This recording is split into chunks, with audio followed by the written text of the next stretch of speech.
Hi friends, நம்ம இப்போ எங்கே வந்திருக்கோம் பார்த்தீங்கன்னா, நம்ம கப்பி ஃபார்முக்கு தான் இப்போ வந்திருக்கோம். வாங்க நம்ம போயிடலாம்.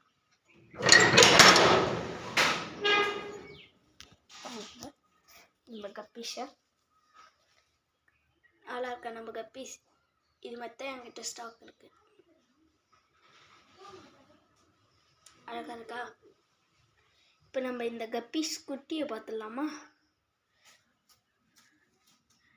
எனக்கு குட்டிக்கு என்ன ஃபீட் பண்ணுறதுன்னு தெரியல. உங்களுக்கு தெரிஞ்சுன்னா கமெண்ட்டில் சொல்லுங்கள்.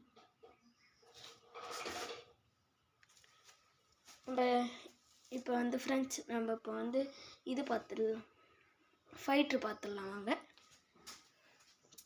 இதுதான் நம்ம ஃபார்மு. நம்ம white ஃபைட்ரு, full red female ஃபைட்ரு breeding விட்ருக்கோம். Egg நாளைக்கு பண்ணுமா என்னன்னு தெரியல. உங்களுக்கு தெரிஞ்சுன்னா கமெண்ட் பண்ணுங்கள். இது நம்ம ஆஃப் மூன் ஃபைட்ரு. சரி, ஓகே, பாய், தேங்க்யூ ஃப்ரெண்ட்ஸ்.